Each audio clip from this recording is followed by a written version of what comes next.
गोरखपुर से वाराणसी के बीच उड़ान सेवा की शुरुआत कर रहे हैं मुख्यमंत्री योगी। वर्चुअल कार्यक्रम में बोल भी रहे हैं, अभी सुनते हैं। धन्यवाद देता हूं। साथ ही साथ मैं स्पाइस जेट के सीएमडी श्री अजय सिंह जी को भी इस महत्वपूर्ण सेवा को प्रारंभ करने के लिए हृदय से धन्यवाद देता हूं। हम सब जानते हैं कि काशी दुनिया की सबसे प्राचीनतम नगरी है। बाबा विश्वनाथ के पावन धाम को आदरणीय प्रधानमंत्री जी के नेतृत्व में आज जिस प्रकार का भव्य और दिव्य स्वरूप दिया गया है, कौन ऐसा भारतीय होगा जो काशी आने के लिए अपने आप को न तैयार कर रहा हो। लेकिन आज के समय में बेहतरीन कनेक्टिविटी न केवल समय की बचत करता है, बल्कि ढेर सारी उन संभावनाओं को जो हमें रोजगार के साथ और उस क्षेत्र के समग्र विकास के साथ भी जोड़ता है। हम लोगों ने इसे बहुत नजदीक से महसूस किया है। आज उत्तर प्रदेश के 9 एयरपोर्ट पूरी तरह क्रियाशील हो चुके हैं। यह सब संभव हो पाया है आदरणीय प्रधानमंत्री जी के मार्गदर्शन और नेतृत्व के कारण। आज से 5 वर्ष पहले उत्तर प्रदेश के जो 4 एयरपोर्ट क्रियाशील थे, उनमें से मात्र देश के 25 गंतव्यों तक की ही यात्रा संभव हो पाती थी।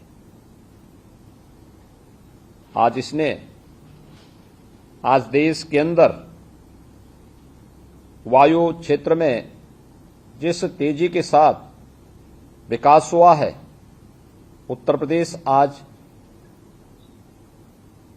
उसका एक बेहतरीन उदाहरण प्रस्तुत कर रहा है। हम वर्तमान में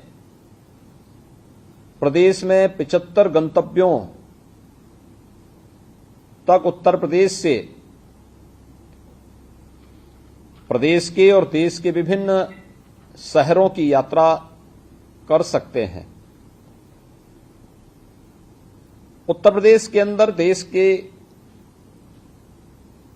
एयर कनेक्टिविटी में काफी परिवर्तन विगत 5 वर्षों के दौरान हुआ है और सही मायने तो उत्तर प्रदेश आदरणीय प्रधानमंत्री जी के उस संकल्प को पूर्ति करता हुआ दिखाई दे रहा है, जिसमें उन्होंने कहा था कि एक हवाई चप्पल पहनने वाला भी हवाई जहाज की यात्रा करेगा। आज जब हम लोग चित्रकूट में सोनभद्र, जो देश का सर्वाधिक जनजातीय बाहुल्य क्षेत्र है, वहां पर एयरपोर्ट का बनना, श्रावस्ती महात्मा बुद्ध ने जहां पर सर्वाधिक अपने आध्यात्मिक साधना के चातुर्मास व्यतीत किए थे, भगवान बुद्ध की महापरिनिर्वाण स्थली कुशीनगर में अंतर्राष्ट्रीय हवाई अड्डे का क्रियाशील होना और उत्तर प्रदेश के अंदर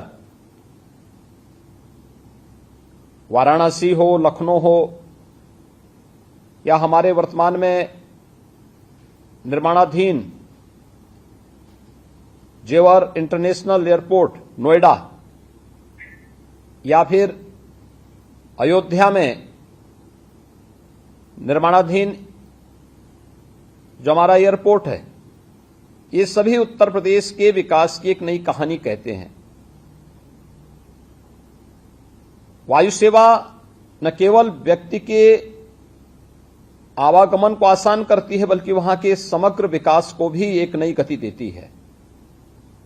उत्तर प्रदेश के अंदर पिछले 5 वर्ष के अंदर विकास की जो एक नई दौड़ प्रारंभ हुई है,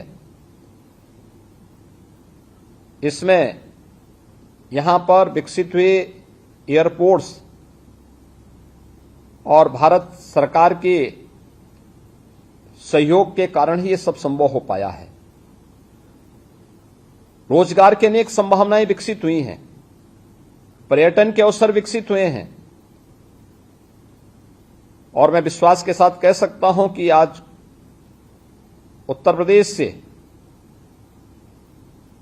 प्रदेश के अंदर और देश के अंदर 6 गंतव्यों तक की ये वायु यात्रा, वायु सेवा का प्रारंभ होना इस विकास की कहानी को एक नई ऊंचाइयां प्रदान करने में सहायक होगा। बाबा विश्वनाथ का धाम आज बाबा गोरखनाथ के धाम से वायु मार्ग से जुड़ रहा है और साथ ही साथ ये मेरे लिए अत्यंत प्रसन्नता का विषय है कि गोरखपुर से कानपुर, वाराणसी से मुंबई, कानपुर से पटना, कुशीनगर से कोलकाता समेत 6 अन्य फ्लाइट उत्तर प्रदेश के अलग अलग शहरों से प्रदेश और देश के विभिन्न गंतव्यों को जोड़ने के लिए आज प्रारंभ हो रही हैं। मैं इसके लिए माननीय श्री ज्योतिरादित्य सिंधिया जी को, नागर विमानन मंत्रालय को, प्रदेशवासियों की ओर से हृदय से धन्यवाद देता हूं। स्पाइस जेट परिवार को, जिन्होंने शुरू से ही इस सेक्टर में अच्छी रुचि दिखाई है, आज वह हम सब के सामने भी है और मैं बार बार इस बात को मानता रहा हूं कि उत्तर प्रदेश में ढेर सारी संभावनाएं हैं। इन संभावनाओं को आगे बढ़ाने की आवश्यकता है।